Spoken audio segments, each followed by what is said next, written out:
Muy buenas noches, tengan todos ustedes. Un placer poder saludarlos y contar con su sintonía en este nuestro primer programa T29 Entrevistas, hoy miércoles 1 de septiembre del 2021. El mundo siempre está en movimiento y hechos de qué hablar ocurren a toda hora en cualquier lugar. Y nosotros somos parte de muchos de esos acontecimientos, incluso sin darnos cuenta.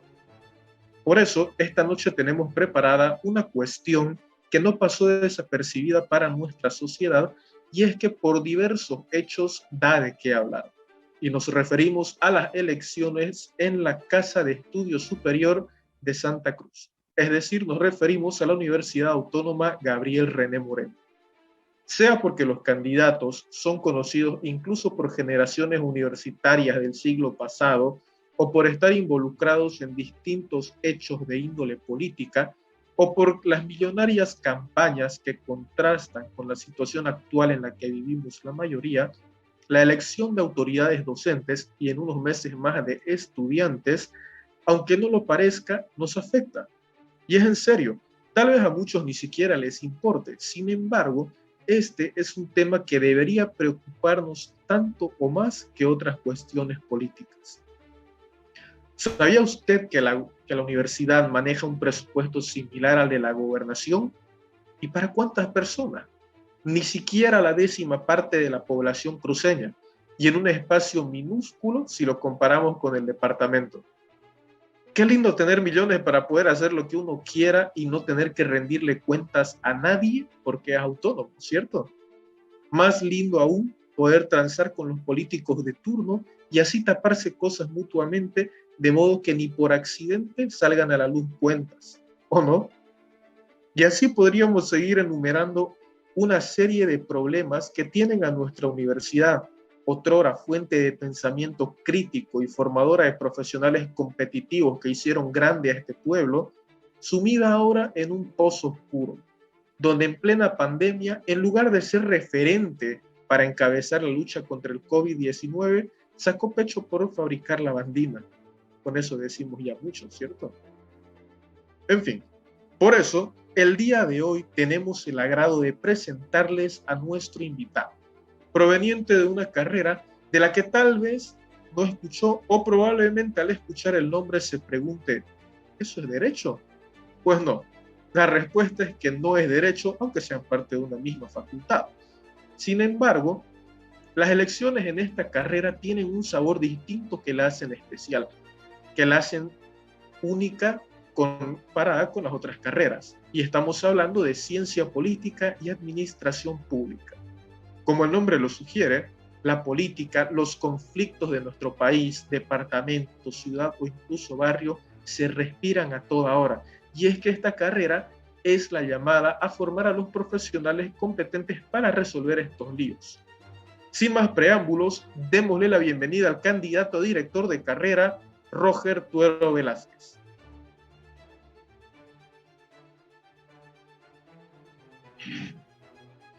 Muy buenas noches, licenciado Tuero. Un honor tenerlo para nuestro primer programa de T29 Entrevistas. Muchas gracias. Buenas noches, querido Juan Pablo. Gracias por invitarme y saludos a tu plataforma y a los oyentes de este programa. Muchas gracias, licenciado. Es un honor y un placer tenerlo con nosotros. Y más aún para tocar esta temática tan importante como es la universidad, que ha dado mucho de qué hablar en estos días y a la que usted es candidato a director de carrera. Así es. Estamos de candidato a la dirección de carrera de Ciencia Política, con una serie de problemas, por supuesto, que no faltan en la universidad. Bueno, pero precisamente se trata de eso. Estamos candidateando, buscando cambios que puedan favorecer, digamos, el desarrollo de nuestra institución, porque estamos realmente con problemas. Bueno, y justamente mencionando el tema de la carrera, a la audiencia indicábamos previamente que es muy probable que la mayoría lo confunda con derecho o directamente no haya escuchado hablar de ella. ¿Qué podemos decir a la audiencia respecto a la carrera de Ciencia Política y Administración Pública, de la que usted es candidato a director? Sí, es una carrera nueva. En realidad, después de la Segunda Guerra Mundial, recién aparecen las carreras de ciencia política en el mundo. La complejidad que han sufrido las sociedades industriales modernas ha hecho necesaria una carrera de ciencia política que pueda estudiar e interpretar los fenómenos políticos de la sociedad, ¿no? Y esto se presenta obviamente cuando hay una sociedad de masa, cuando hay democracia, cuando se vota para elegir a los presidentes, a los representantes del país. Todo esto hace que ese campo sea un campo que sirva a una nueva ciencia, que es la ciencia política, con sus propios métodos, su propia teoría, sus propios conceptos. Entonces, es una carrera moderna y en América Latina también es bastante moderna. Después, en el 50, 51, aparece en México por primera vez y en Argentina, el mismo año, si no me equivoco, aparecen una en México y otra en Argentina, en la UNAM de México y en la Universidad del Salvador de Argentina. Estamos hablando de 1951 más o menos. Pero en Bolivia aparecen pues recién en el 87 la UNSA, si no me equivoco, la de San Simón, y la de Santa Cruz aparece en el 92, se aprueba y creo que en el 94, si no me equivoco, o 93 empezamos nosotros nuestra primer promoción. Y justamente una carrera bastante joven y que, bueno, como muchas otras carreras de la universidad, tuvieron que encarar distintos retos justamente porque o tienen una baja cantidad de estudiantes comparadas con otras mucho más grandes y conocidas, o por falta de presupuesto, siendo que la universidad maneja presupuestos muy elevados, similares a los de la gobernación. Así es. De hecho, de todas maneras, las carreras de ciencia política en el mundo no son masivas, digamos. O sea, es un profesional muy especializado, el politólogo. Se requieren, obviamente, este tipo de conocimientos y de capacidades, sobre todo para el aparato del Estado, para el funcionamiento del aparato del Estado, para la toma de decisiones políticas, ¿no? Porque no se puede ahora ya en este mundo improvisar estas cosas, digamos, ¿no? Una medida, una ley que pueda emitir un gobierno determinado conducir a consecuencias bastante graves si no hay, digamos, si no se examina con claridad las circunstancias, los intereses, los actores que están participando y los intereses en juego sobre todo. Entonces, todo esto, digamos, la ciencia política puede estudiarlo, lo puede sistematizar, lo puede interpretar y puede también, digamos, a partir de ello, recomendar políticas adecuadas para que se puedan realizar este tipo de medidas, ¿no? Entonces, es una carrera, diríamos, un poco para intelectuales, diríamos, por la cantidad de información que el politólogo tiene que conocer y procesar, y es un conocimiento que está permanentemente en cambio. No se puede estudiar de una sola vez y esperar después, no, es tan dinámico que cada día aparecen miles de títulos nuevos de libros, interpretando realidades sociales que el politólogo tiene que conocer. Entonces, es una carrera, digamos, súper especializada. Bueno, y de la perspectiva que nos puede ofrecer un politólogo a la universidad, a los problemas que tiene, y es que cada vez más personas cuestionan el contraste que existe entre el millonario presupuesto que maneja la universidad con la poca visibilidad de lo que se hace con esos recursos. Entonces, desde su opinión, ¿dónde y cómo cree que tiene origen este problema? En una mala concepción de algunos grupos, no de toda la universidad, de lo que es la autonomía, ¿no? O sea, la transparencia es fundamental, la rendición de cuentas es fundamental, es un principio que tenemos la universidad, pero no se hace rendición de cuentas ni hay transparencia en las cosas que se hacen. Entonces, simplemente se está incumpliendo. los objetivos de la Universidad Boliviana y Cruceña, por supuesto, ¿no? Algunos grupos han visto a la universidad como, vamos a ponerlo así un poco fea la palabra, pero como un botín, ¿no? Un botín, no como una institución que debe producir conocimiento, generar conocimiento, preparar profesionales y hacer un gran aporte al país, como es lo que hacen las universidades. Ven esto como un espacio de poder que pueden lograr algunos grupos y se enquistan ahí y están años y años rotando en diferentes puestos, ¿no? Y utilizando los recursos, no económicos solamente, sino todos los recursos organizativos y de poder que puede ofrecer la universidad. Entonces, estos son uno de los problemas que están detrás de toda esta situación de la falta de transparencia, la utilización de los recursos. Pero bueno, esas cosas tienen que cambiar.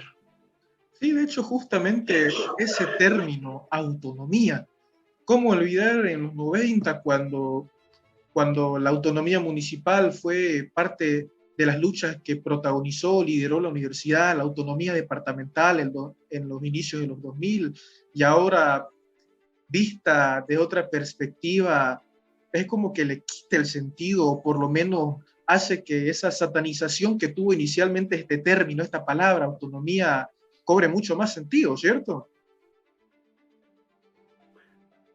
La autonomía es un concepto que viene de hace muchos siglos atrás, o sea, si no me equivoco, en el siglo XIV, empiezan las primeras universidades autónomas en Europa.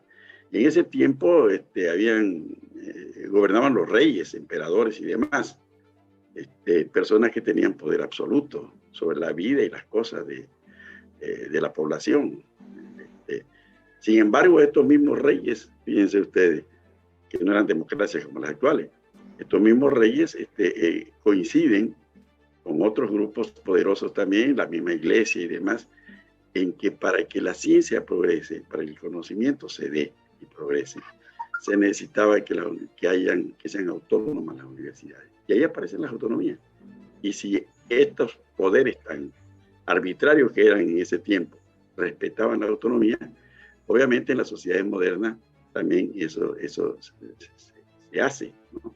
Porque es necesario preservar el conocimiento. No puede estar sometido a presiones ni ideológicas, ni religiosas, ni partidarias, ni de grupos de poder. En realidad la autonomía y la universidad debe ser necesariamente autónoma para que sea universidad o universalidad, digamos, que es la esencia de la universidad, donde no hay posiciones únicas, conocimientos libres, es plural por naturaleza, como es la vida, como es la sociedad. Entonces, el debate, las ideas, tiene que ser abierta en la universidad. Es por eso que la autonomía se justifica, ¿no? Y por eso también en Bolivia se ganó la autonomía a través de un referéndum que se hizo en los años 30, ¿no? La población votó porque las universidades sean autónomas. No es el gobierno que nos da la autonomía, fue el pueblo, y mientras no sea el pueblo el que decida, por decir algo así, quitarle la autonomía a la universidad, no se le puede quitar, porque es el producto de la voluntad popular. Entonces, por eso somos autónomos, ¿no?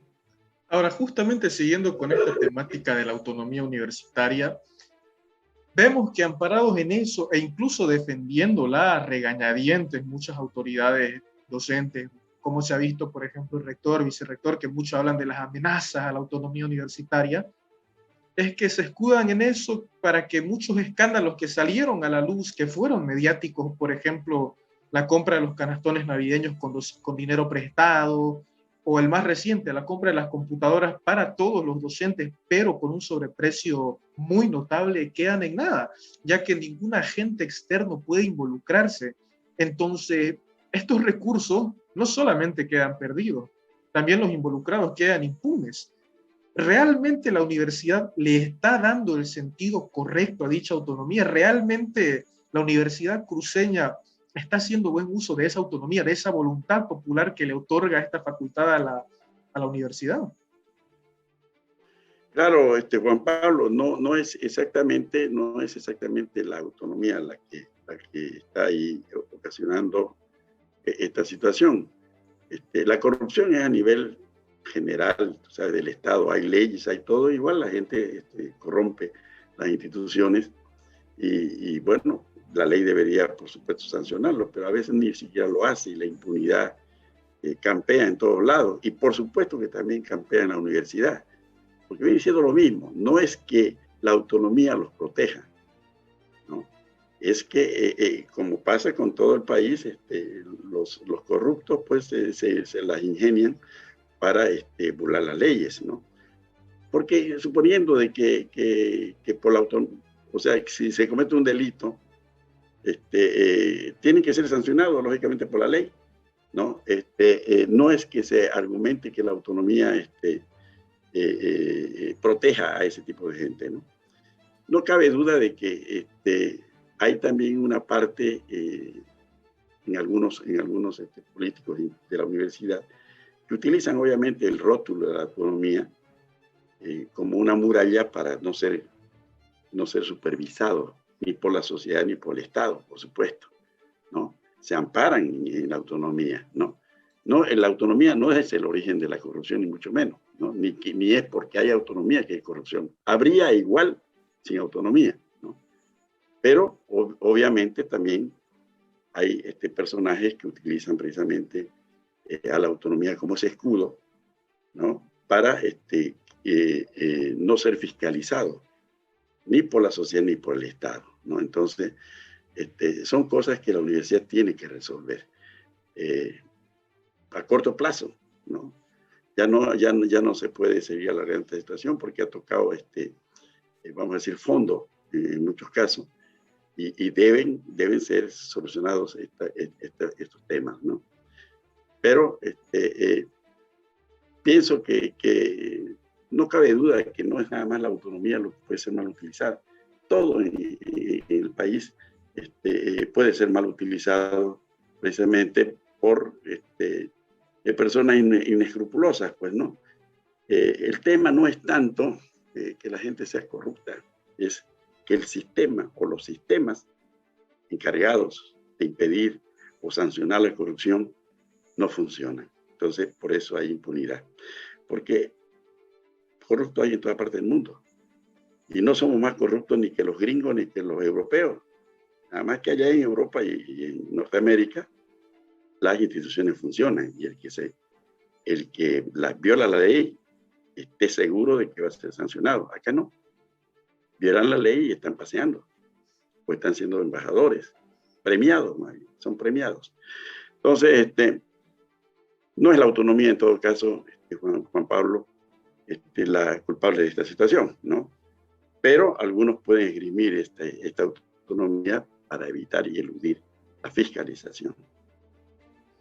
Ok, bueno, entonces tomando en cuenta que no es la autonomía el problema ni la culpable de esto, pero estas cuestiones de la corrupción campeante en la universidad es algo que debe resolverse. ¿Qué se debería hacer? ¿Quitarle la autonomía administrativa, quedando únicamente la libertad de cátedra a la universidad? ¿Tal vez privatizarla? ¿O qué es lo que usted sugiere o ve como solución para poder arreglar este tema de fondo en la universidad? Yo digo que la autonomía se tiene que redimensionar, reconsiderar, fortalecer, recuperar el concepto original de la autonomía. La autonomía ha sido para la Universidad Boliviana una gran conquista, porque no hay que olvidar que Bolivia es lo que es también porque su universidad construyó al país, a la nación. Usted sabe, Juan Pablo, que un proyecto educativo universitario superior es un proyecto siempre nacional. O sea, la función de un proyecto universitario de educación superior es siempre nacional. Entonces, nosotros podríamos decir de que el tema es, el tema no es reducir ni recortar la autonomía, sino recuperar los conceptos esenciales de esa autonomía. Ustedes saben que los grupos que están internamente no solamente están destruyendo la autonomía, o podríamos decir corrompiendo el cogobierno también, están realmente destruyendo toda la institucionalidad interna de la universidad, ¿no? Necesitamos rediseñar a la comunidad política universitaria de nuevo, porque hay grupos que simplemente la están destruyendo, ¿no? Los estamentos docentes, los estamentos estudiantiles son prevendalizados, esos mismos estamentos que se eligen a veces ni siquiera están sometidos a dar rendición de cuentas interna a su propia base. Una vez los eligen, ahí están y hacen lo que ellos quieren. Todas esas cosas se tienen que cambiar. Se tienen que cambiar para volver, digamos, a recuperar el concepto original de lo que es la universidad, los objetivos de la universidad, su autonomía, su cogobierno, etcétera, etcétera. Yo creo que esa tarea la tenemos urgente que abordar. Y tomando en cuenta sus propias palabras, ¿cómo podríamos o a qué se refiere con redimensionar la autonomía para poder recuperar la institucionalidad de la universidad? Quizá por decir una cosa, la autonomía no solamente sirvió para que florezca la ciencia y el conocimiento, sino también funcionó como, ahora sí que como un escudo para evitar, o sea, la autonomía sirvió para que ese espacio de formación de profesionales y de generación de conocimiento, digamos, pueda impedir que regímenes militares abusivos, autoritarios, que han habido muchos en Bolivia, sirvió para proteger a la universidad. Ahora no tenemos esas amenazas, ya no hay tantas las amenazas, digamos, vamos a decir así, de caudillos, caciques que intentan tomar el poder y quieren absolutamente controlar todo. Es menor ese peligro. Redimensionarla, quizá me refiero a eso, y también a un poco adecuarla a las condiciones del mundo contemporáneo, porque no hay duda que en los últimos 50 años pues ha cambiado muchísimo el país. De repente tenemos que redefinir algunos puntos de la autonomía que son muy importantes para que esto siga funcionando. Pero no creo que pueda funcionar sin autonomía, porque simplemente tenemos que vincular nosotros lo que la autonomía ha significado para el desarrollo de la ciencia, del arte, de la cultura, ¿no? Y de las ideas políticas en el país. Acuérdense que todas las ideas políticas, cuales, digamos, el país ha transitado, vamos a decir así, han tenido su origen o su debate, por lo menos en la universidad. Ese espacio es el que tiene el país para precisamente eso, ¿no? Para debatir las visiones del desarrollo, los objetivos como nación, como país, y el espacio más adecuado pues es la universidad. Entonces, eso no tiene que desaparecer, ¿no? Simplemente se tiene que reacondicionar a las condiciones nuevas en las que vivimos para que cumpla su rol y su función. Bueno, y justamente tomando en cuenta esa función que nos indica la universidad de desarrollar el pensamiento crítico, facilitar el avance de la ciencia, tenemos un contraste nuevamente muy interesante en la universidad, y es que también es muy criticada por formar profesionales con conocimiento de hace 30 o 40 años, es decir, que ni siquiera produce o innova, también está rezagada en ese aspecto.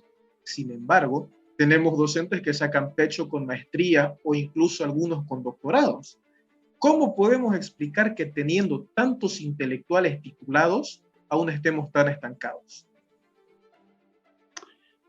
Porque el tema es general, digamos, no es en realidad un tema, un solo tema el que afecta a la universidad. Cuando no funciona el mecanismo que la misma universidad ha diseñado para que funcionen sus instituciones, pues no funcionan todas, ¿no?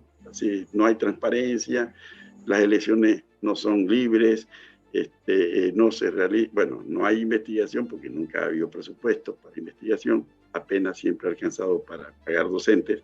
Ese es un tema que se debe renegociar con el Estado. Si el Estado no proporciona los recursos para investigación, nunca va a haber. Tiene que hacerse un sistema nacional de investigación como todos los países del mundo. O sea, la investigación no es que alguien hace investigación por su cuenta, eso no existe. No es relevante para nadie. O sea, tiene que haber un sistema nacional de investigación, o por lo menos un sistema regional, digamos, por decir, si es que no se hace nacional, tenerlo nosotros. En los está involucrado el Estado, por supuesto, la empresa privada también, los sectores sociales también tienen que estar, y sociedad civil también involucrados en este proyecto, ¿no? Y las universidades, por ejemplo, públicas y privadas. ¿Por qué? Porque la investigación no es cualquier cosa, ¿no? Tiene que ver con el desarrollo, o sea, con la capacidad que tiene un país las capacidades que genera, que puede desarrollar un país para precisamente crecer y desenvolverse, ¿no? No es un lujo la investigación, es una necesidad. Y tampoco es un gasto, es una inversión. Una inversión que se necesita hacer si es que nosotros queremos en algún momento salir de este subdesarrollo tan acusado que tenemos. Entonces, yo digo que, bueno, pienso que estos son temas, digamos, que la universidad tiene que abordar, y son un conjunto de temas. Pero para eso necesitamos una reforma interna, una voluntad política, construir una voluntad política interna a la universidad, de docentes, de estudiantes, también de la sociedad civil. La sociedad civil tiene que participar, es parte de todo esto. No digamos las autoridades, que también deberían hacerlo, el gobierno nacional, los gobiernos departamentales, todos los actores realmente que tienen que ver con la universidad. Mientras esa voluntad no la podamos construir en la universidad, no hay posibilidades de transformación, ¿no?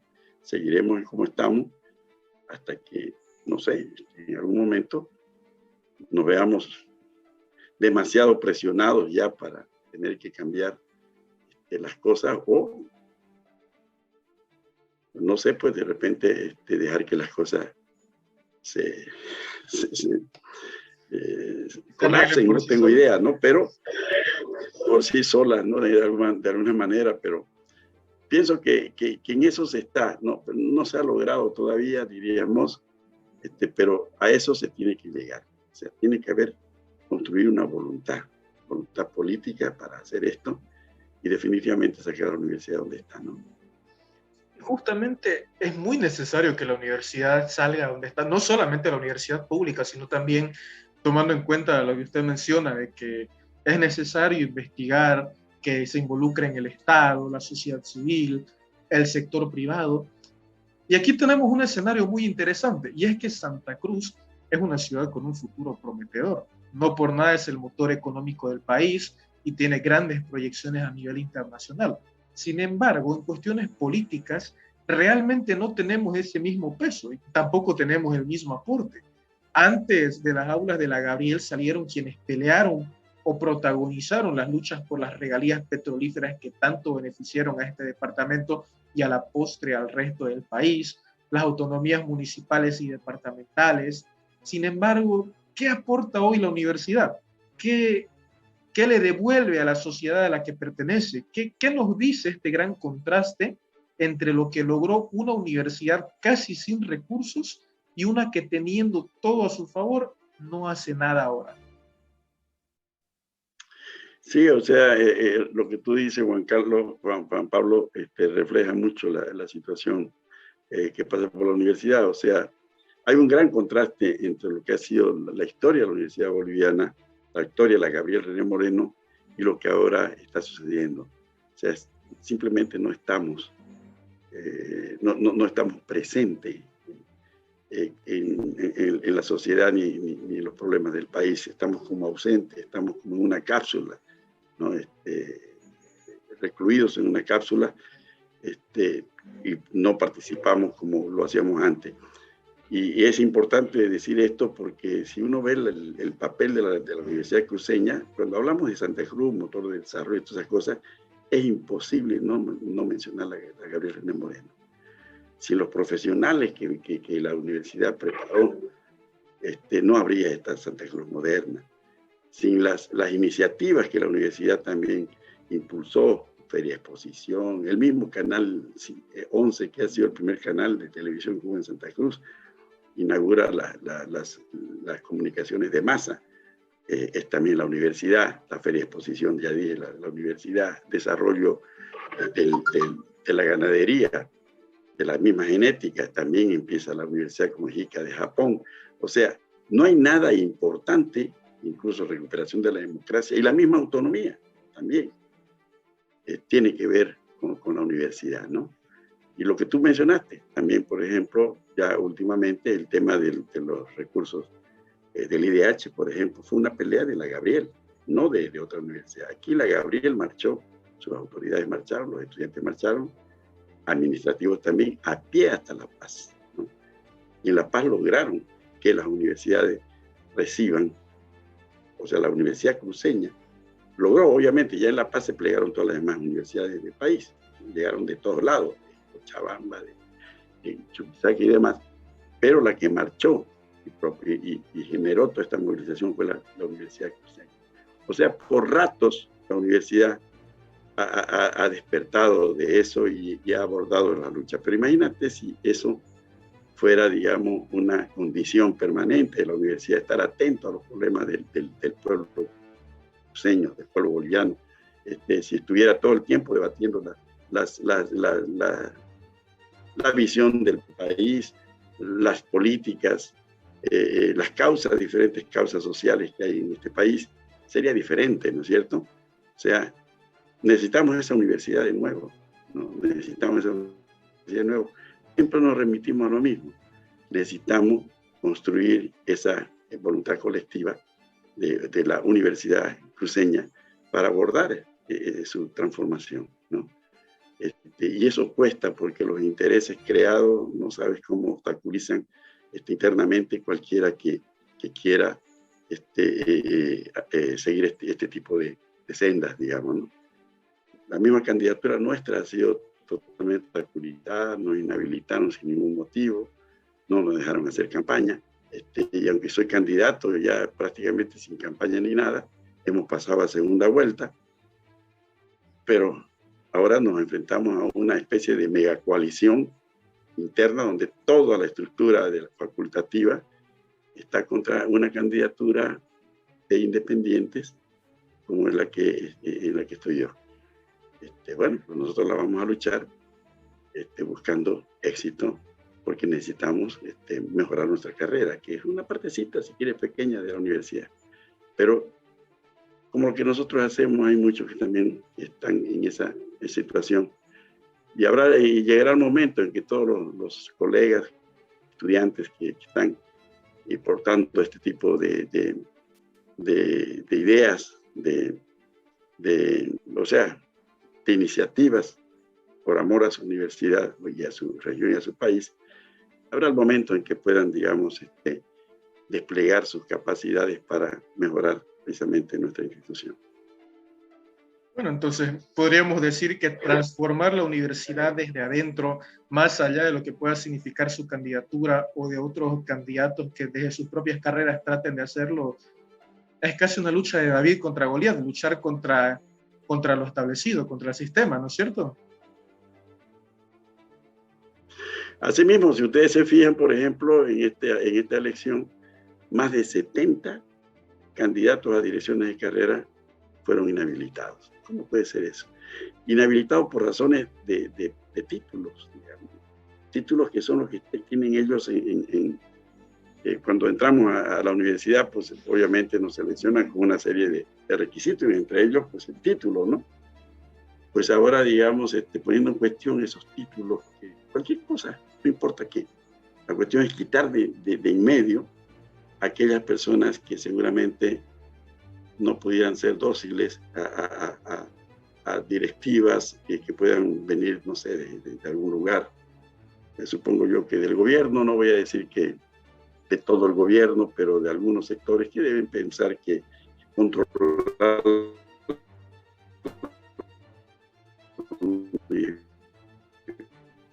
universidad es un objetivo, ¿no? Que Santa Cruz es una zona que está bastante conflictuada, y de repente se necesita una universidad quieta, ¿no? Para que se puedan hacer cosas. La universidad de repente, esporádicamente, pudiera reaccionar para defender algunas consignas, necesidades de la región, ¿no? Y se necesita una universidad dócil. Yo supongo que es eso, porque si no, ¿cómo se puede explicar que 70 candidatos sean eliminados para dejar a un candidato único, a veces, compitiendo sin adversario? Pero esas cosas se dan. Pero, ¿por qué? Por lo que tú dijiste al principio. Es importante el botín, vamos a decir, que para algunos podría representar la universidad. Lo voy a poner así, feo decirlo, pero ni siquiera me gusta, pero es una realidad. Entonces, si no, no nos explicamos muchas cosas. Lo mismo que me inhabiliten a mí por mi título, que después obviamente me obligan a hacer una demanda de amparo constitucional. Todo el tiempo estoy en eso hasta que lo gano. Ya cuando lo gano, pues ya se acabó la campaña, ya no puedo hacer campaña, pero todo eso es calculado. Es calculado, no es por esto, o sea, todo eso se calcula.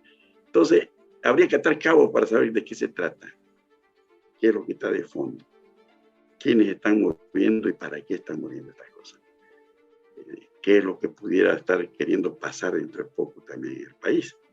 Pongámonoslo un poco así con ese tipo de preguntas y de confianza, porque la verdad, las cosas no son así por azar, ¿no?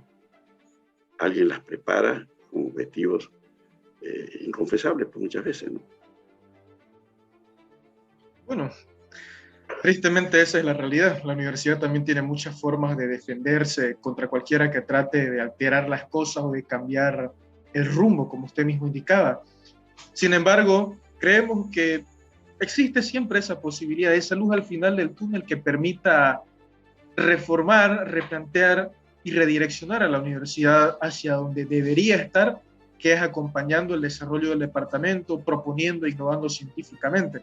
Y para nosotros es un honor haber contado con su presencia en este primer programa de T29 Entrevistas, licenciado Toro. No, al contrario, Juan Pablo, muchas gracias por tu invitación. Con mucho gusto, y cuando quieras, estoy acá otra vez para conversar contigo. Muchas gracias, licenciado. Por supuesto que esta no será ni la única ni la última vez. Nos vemos pronto. Hasta luego, licenciado. Hasta luego, Juan Pablo, que esté bien. Muchas gracias.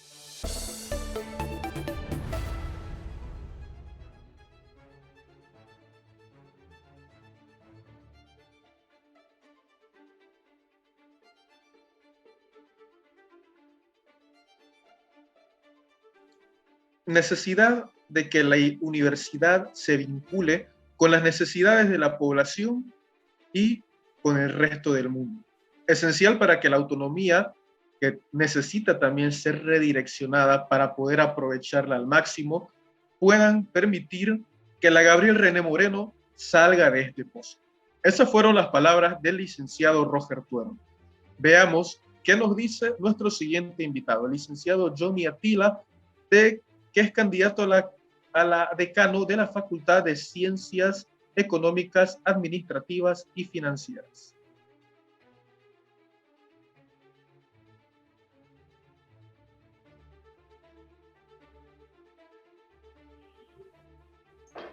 Muy buenas noches, licenciado Johnny. Un gusto poder tenerlo como invitado en nuestro programa T29 Entrevistas. Buenas noches, licenciado Juan Pablo. Gracias por la entrevista. Estamos a sus órdenes. Bueno, las elecciones universitarias han dejado y han dado mucho de qué hablar, incluso todavía nos dan material para analizar, para tocar, y justamente llama mucho la atención su campaña, una campaña muy diferente al carnaval que han convertido la universidad del resto de los candidatos. La verdad que sí,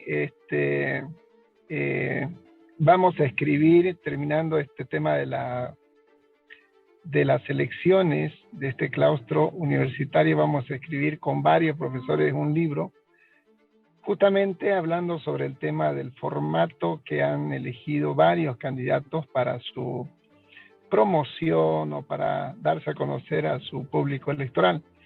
Y como usted dice, la verdad que varios amigos, profesores, estudiantes han denominado una especie de circo el formato de la campaña que han elegido. Pero dejando a un lado ese tema, Servidores como un frente académico ha optado más bien por otro formato de campaña electoral. Con 2 meses de campaña, 2 meses y una semana de campaña, nos hemos dado a la tarea de crear cursos, seminarios, talleres, foros internacionales, entrevistas con las empresas, con instituciones, que la población lo puede encontrar en la página de Facebook de Servidores, y pueden encontrar ahí lo que se podría hacer en 2 meses con un mínimo de financiamiento, porque la verdad que el financiamiento que hemos tenido ha sido gracias al aporte de algunos profesores y el sueldo que hemos hecho estirar para estos 2 meses, cosa que nos pueda alcanzar para que los jóvenes que nos acompañen tengan las mínimas condiciones para hacerlo. Pero rescatando un poquito este tema, solamente comentarle que nuestra campaña se basó en capacitaciones, se basó en entrevistas y se basó en hacer tan ameno de llegar al estudiante de otra forma que no sea la común que hoy estamos viendo. Sí, justamente eso es lo que más resalta, y ahora que lo menciona un frente académico, va con bastante coherencia a esas semanas, a esas 8 o 9 semanas de campaña, el haberlo hecho a través de talleres o conferencias, como usted lo menciona. ¿Qué más lo motiva al licenciado Johnny Atila a seguir ese formato de campaña? Básicamente lo que nos motiva es hacer funcionar lo que comúnmente se llama la triple hélice. La triple hélice es trabajar de manera coordinada la universidad, los gobiernos nacional, municipal, departamental o los gobiernos subnacionales, la academia, la universidad y las empresas. Si nosotros logramos hacer funcionar la triple hélice, que pocos países lo han logrado, le aseguro que la visión de país que actualmente tenemos va a cambiar.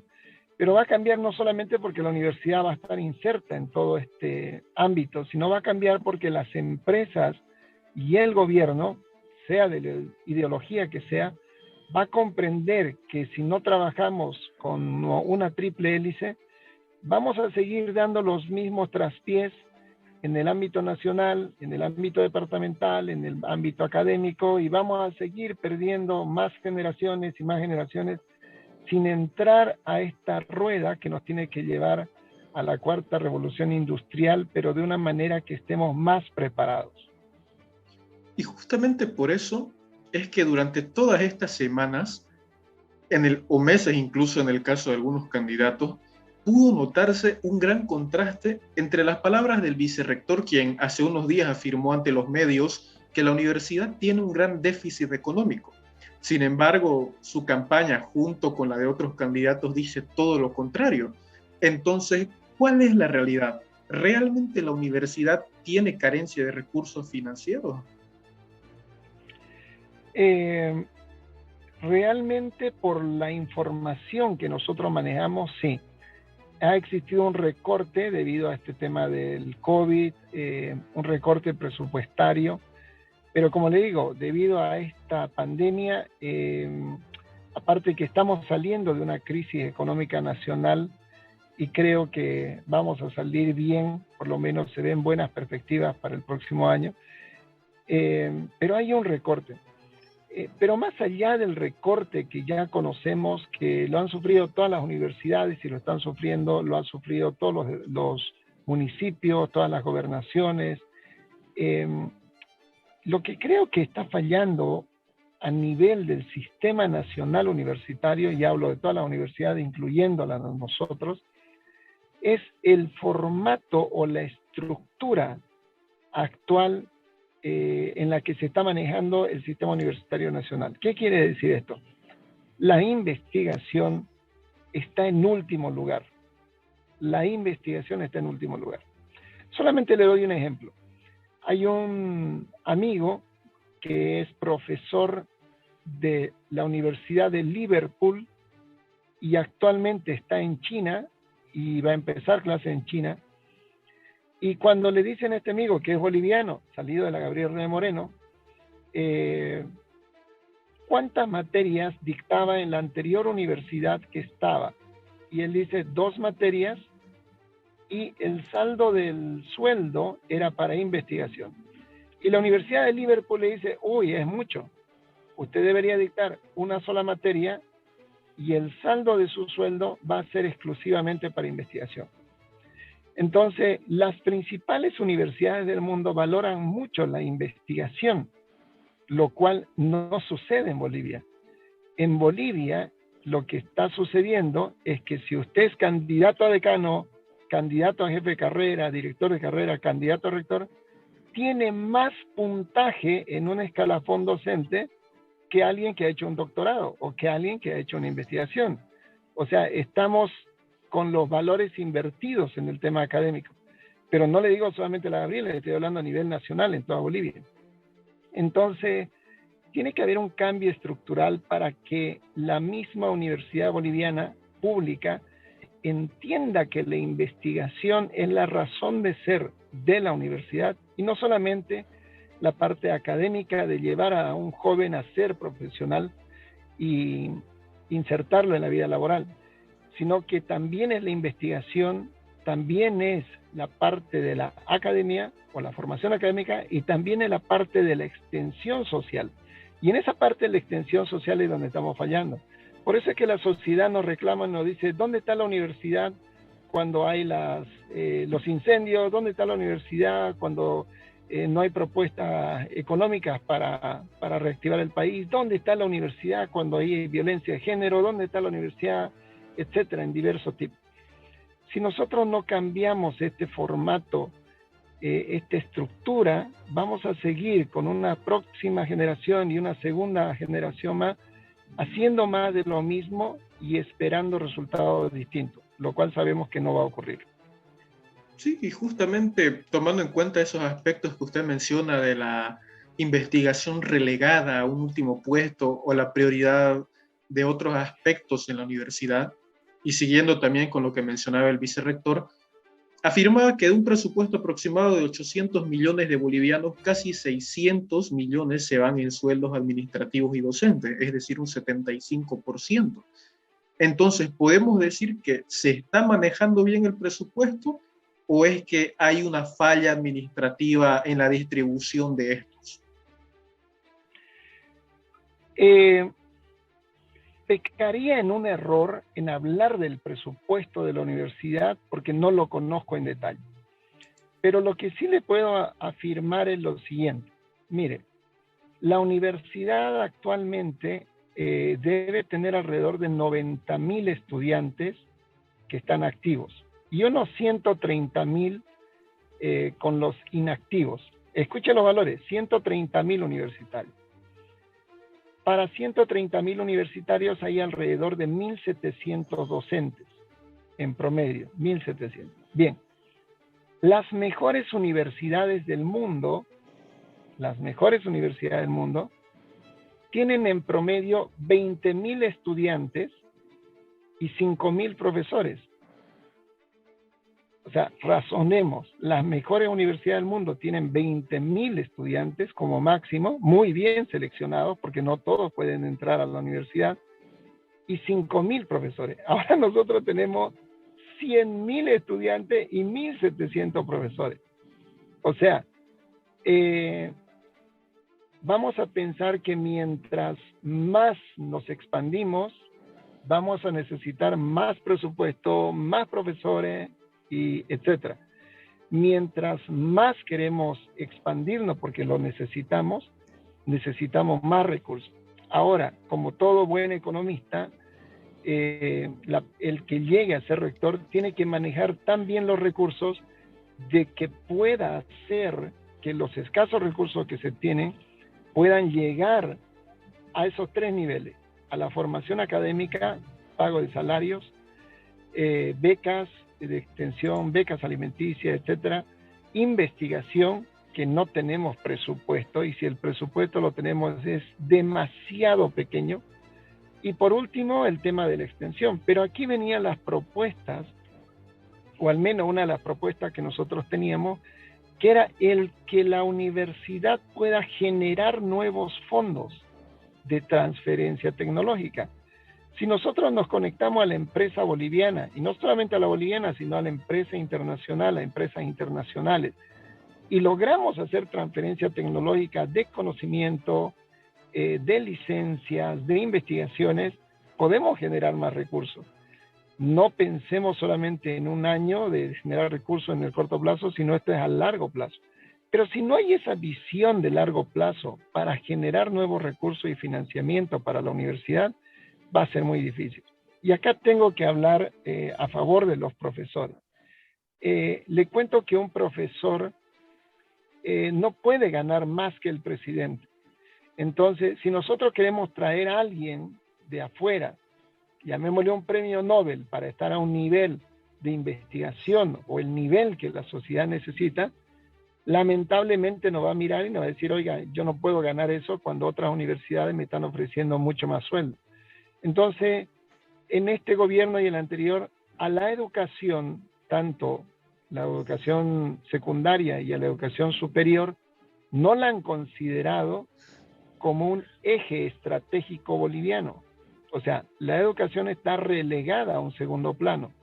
Y más bien lo han visto como un tema político y no lo han visto como un escape para nuestra economía, y no lo han visto como un escape para las soluciones que se puedan dar.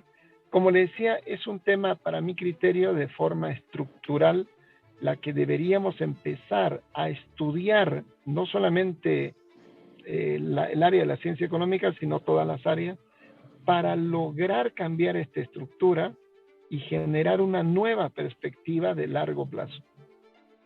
Sí, justamente hay algo muy interesante que usted mencionó y que es cierto, las grandes universidades lo hacen, y es que a través de la investigación generan, o por lo menos tienen la posibilidad de generar recursos que las vuelvan autosustentables, además del tema estructural de la cantidad de estudiantes por cada docente.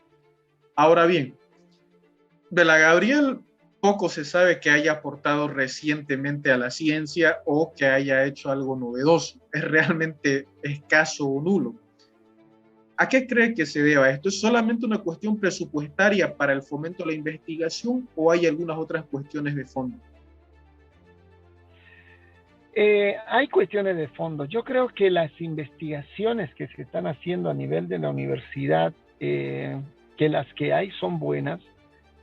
Ayer estuvimos en una reunión con más de 50 investigadores de la universidad y todos coincidíamos que las investigaciones a nivel de la universidad tienen una mínima, tienen un mínimo de apoyo de la misma universidad. La mayor parte de los investigadores hacemos investigación a pulmón o por esfuerzo propio.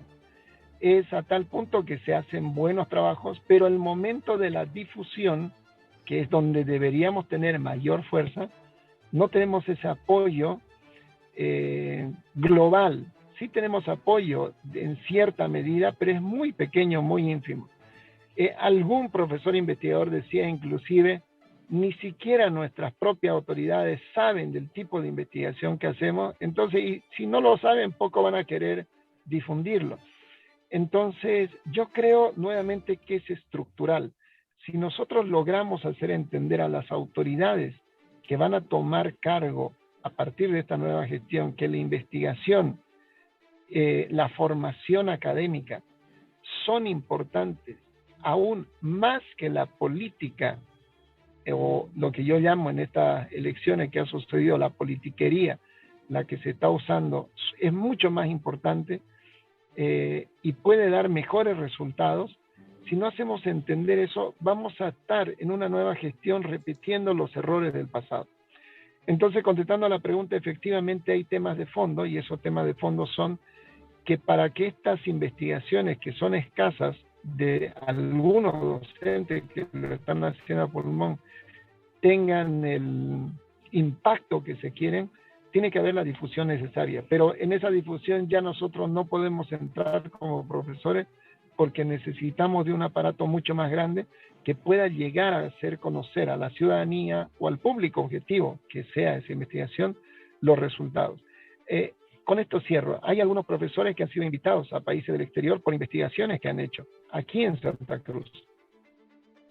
Entonces están los pasajes, está todo pagado para ellos, porque valoran más las investigaciones que hemos hecho como profesores universitarios que como la misma universidad.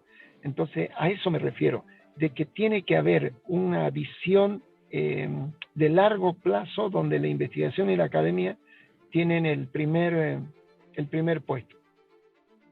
Sí, justamente yéndonos también a las cuestiones académicas que usted menciona y el hecho de que la universidad misma no suele valorar lo que por esfuerzo propio hacen muchos docentes, tenemos también una interrogante, y es que se supone que la universidad tiene profesionales capacitados y competentes, algunos incluso con grados de PhD. Sin embargo, a la hora de hacer aportes científicos, no se ve esto. Y usted mencionaba, claro, que hay algunos profesores que los destacan desde afuera. Es solamente que la universidad no le da apoyo a los investigadores para que nos hayamos quedado estancados como universidad cruceña, o es que hay también algún otro factor que contribuya a ese estancamiento en cuanto a la innovación científica universitaria. Excelente pregunta. Mire, cuando estuvimos haciendo el doctorado, que por si acaso todavía estamos en la tesis doctoral, lo decía un profesor español y también un profesor americano: los doctorados que se estudian hoy día son de 3 tipos, o con 3 objetivos, que sería mejor dicho. El primer objetivo es para alcanzar un grado de educación que sea solamente para reconocimiento propio, es decir, yo estudié y llegué a hacer un doctorado. El segundo objetivo es para que el momento que esté trabajando en alguna empresa me haya capacitado de tal manera que pueda utilizar toda mi investigación que he logrado durante esos 5 años, 6 años, lo que me haya tardado en hacer mi trabajo final de grado, y aplicarlo a la empresa con el mayor esfuerzo posible. Pero el tercero y el más valorado de los doctorados, el que realmente deberíamos aplicar, es que yo termino un doctorado para continuar investigando periódicamente. Entonces, en toda Bolivia y en todo el mundo existen doctores que han alcanzado el grado de doctor por reconocimiento propio, para decir, sí, yo llegué a ser doctor y listo, y ya no investigo. Otros lo han hecho para tener mayor presencia en la empresa y lograr que en la empresa los puedan reconocer, generar mayor ingreso, o por ahí aplicar en la empresa lo que han estudiado. Y hay otro porcentaje que es menor, de aquellos doctores o PhD que al terminar su doctorado continúan haciendo investigación periódicamente, o al menos una investigación al año, que generalmente son ellos los que están escribiendo artículos científicos en las principales revistas de los campos del conocimiento donde se desenvuelva. Entonces, ¿qué es lo que sucede en la universidad? En la universidad pasa lo mismo. Tenemos doctores que han llegado por reconocimiento y han culminado para ellos mismos. Hay otros que lo han hecho para la empresa privada y trabajar como empresa privada. Y hay algunos que siguen continuando la investigación y escribiendo artículos científicos. Y precisamente es a esos doctores a los que no les estamos dando el apoyo, o a esos máster, que hay varios que son máster o maestros, que no le estamos dando el apoyo para continuar escribiendo. Son pocas las autoridades que entienden la importancia de una revista científica de nuestra universidad. Son pocos. Cuando uno habla de una revista científica, hay varias autoridades que dicen, lo vemos después, cuando eso debería ser lo primero. Si queremos estar en el ranking de universidades a nivel internacional o mínimamente ser visibles, lo que tenemos que hacer es publicar artículos científicos. En este caso, Ciencia Económica tiene 2 revistas científicas indexadas, una es Economía Coyuntural y otra es Oikos Polis, referida a ciencias políticas, administrativas, que ya está posicionada. Pero tenemos que ampliar esto a las demás facultades, tenemos que ampliar a toda la universidad para que todos estos doctores tengan el apoyo necesario y además las herramientas como la apertura a bases de datos internacionales donde puedan conseguir información para continuar investigando o tengan los recursos necesarios para iniciar las investigaciones en favor de la universidad y en favor de la sociedad en su conjunto en el campo educativo o en el campo de conocimiento donde ellos se desenvuelven. Y es que es algo justo y necesario, no solamente financiar investigaciones o financiar revistas científicas, justamente para lo que usted mencionaba, que la universidad no se quede rezagada, porque le duela a quien le duela, es una realidad. La Gabriela está rezagada e incluso mucho de eso se ha visto en la pandemia cuando la comunidad científica internacional, por ejemplo, no le daba crédito al hidróxido de cloro, pero la universidad ya estaba haciendo ferias amparadas en eso, en que supuestamente funcionaba sin tener evidencia científica. Así es. Es como le decía, hemos logrado crear a nivel de la universidad trabajos que creemos que podrían ser muy bien catalogados a nivel internacional por la comunidad científica, pero es otro mundo la comunidad científica porque nos va a pedir efectivamente evidencia científica que pueda respaldar lo que estamos haciendo. Y vuelvo a reiterar este punto. Si no nos conectamos con la comunidad científica, la academia, con los gobiernos, con las empresas, vamos a seguir relegados. Solamente le doy un ejemplo. La UTSA, University Texas San Antonio, de Estados Unidos, Alamo Colleges, y Alamo Colleges, los dos, lo que hacen es reunirse periódicamente con la principal empresa que tiene en San Antonio, que es Toyota, y con la otra más grande, que es la NASA. Tienen reuniones semanales para revisar lo que Toyota necesita y lo que la NASA necesita y para ir adecuando sus programas a esas necesidades. Casi el 90% de los jóvenes que salen de estas universidades van directamente a trabajar a Toyota o a la NASA y hacen lo mismo con las demás empresas. Entonces, cuando hacen una investigación, es una investigación aplicada, científica, que va a ir dirigido a cierto campo de conocimiento para hacer crecer una ciudad. Hoy día es muy difícil generar sinergia entre la alcaldía, la gobernación, la universidad, la policía, el órgano judicial, la fiscalía o las empresas para lograr hacer funcionar algo, porque no estamos acostumbrados a esa forma de trabajo. Estamos acostumbrados a trabajar en satélite, donde cada uno cree que al hacer algo está mejorando. Lo puede mejorar, pero vamos a tardar años en darnos cuenta de que esa mejora podríamos haberla multiplicado en resultados si trabajamos formando cadenas de valor que nos ayuden a fomentar la sinergia y lograr mejores resultados. Aquí hay una palabra que quiero destacar mucho de lo que ha mencionado y es la sinergia y la conexión, tanto de la universidad como con las distintas instituciones o empresas. Y es que hay una paradoja que surge porque Santa Cruz actualmente es una ciudad con un futuro prometedor. No por nada pasó en 50, 60 años de ser un pueblo olvidado a ser el motor económico del país. Y aquí entra la universidad. ¿Qué nos dice ese gran contraste entre una universidad que, vinculada con una Santa Cruz emergente, logró crecer a la par, y una universidad actual que, teniendo muchos recursos comparado con la universidad hace 50, 60 años o incluso 20, podríamos decir, y que actualmente, teniendo un panorama grande a favor, no logra gravitar, no logra aportar o tener esa sinergia con las instituciones locales y nacionales. Le cuento algo. La universidad ha tenido, como toda institución, luces y sombras, y entre esas luces está, por ejemplo, la creación del Comité Pro Santa Cruz, que nació en la universidad, el tema de la Feria de Exposición, que nació en la universidad, etc.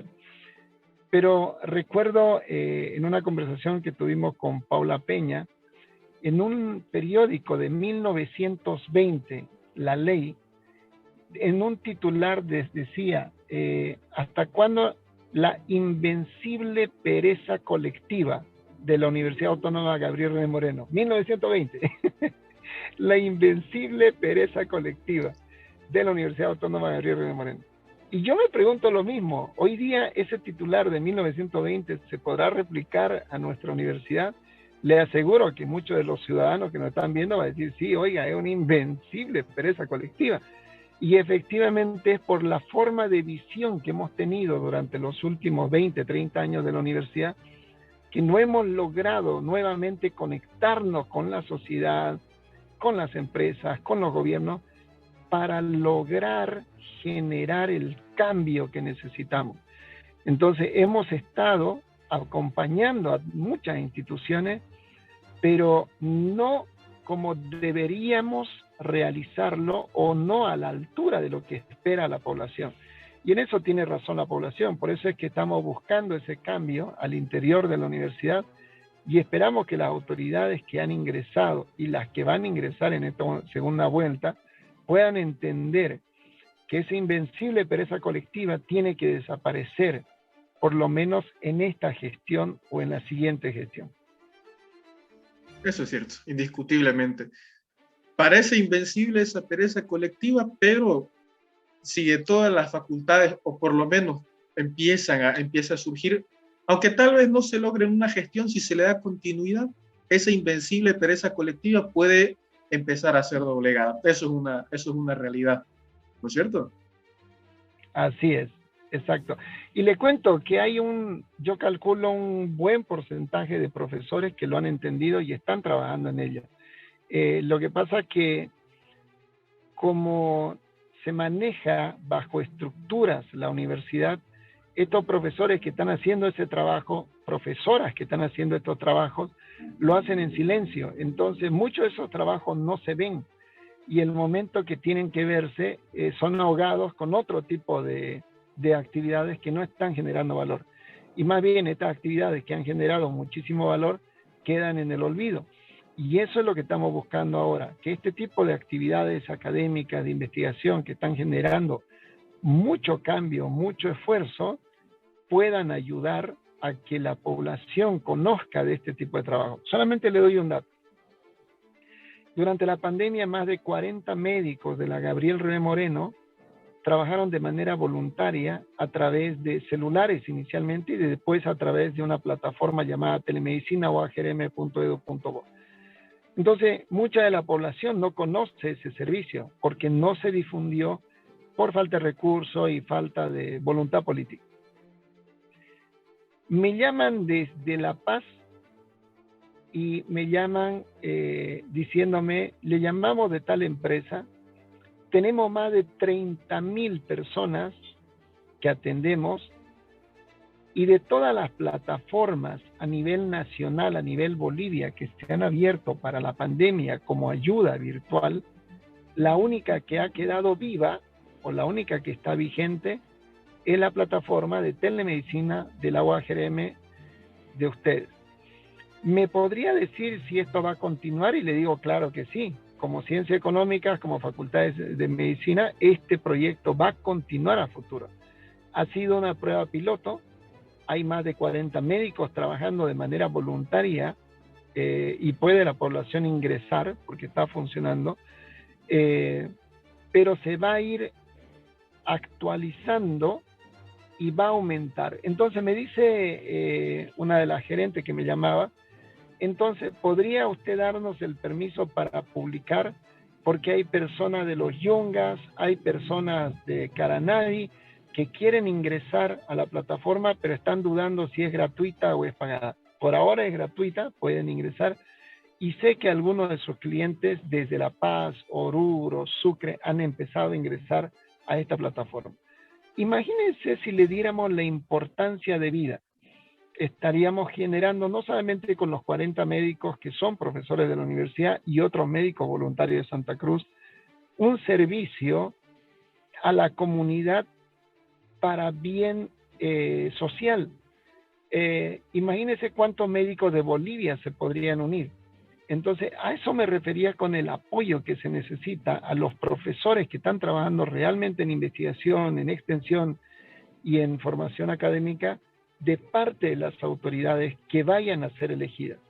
Si tenemos ese apoyo, le aseguro que mucho más profesores, junto con los que ya están trabajando, van a empezar a cambiar esa versión de la invencible pereza colectiva que se viene manejando en el subconsciente de la población. Bueno, eso ha sido todo, licenciado Johnny. Queremos agradecerle de parte de T29 Entrevistas el haber accedido tan gentilmente a brindarnos su tiempo para poder ser parte de este programa. Muchísimas gracias, le agradezco la entrevista, estamos para servir y estamos a sus órdenes. Muchas gracias. Muchas gracias a usted. Hasta luego.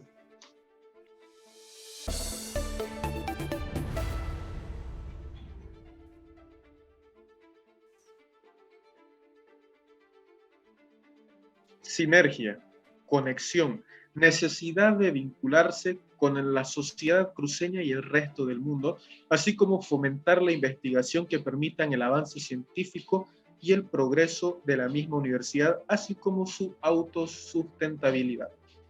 Esas fueron las palabras de nuestro invitado Johnny Attila. Pero ahora, viendo estas perspectivas, ¿qué es lo que opina usted? Hemos visto dos puntos de vista distintos y aún hay mucho más de qué podemos hablar. Eso ha sido todo con relación a la universidad en este nuestro primer programa de T29entrevistas.com. El mundo seguirá moviéndose y aún hay mucho de qué hablar. Lo invito a usted a que profundice de este y muchos otros temas más o revivir esta entrevista a través de T29medios.com. Nos veremos en una próxima ocasión en un nuevo programa de T29 Entrevistas. Hasta la próxima. Permiso.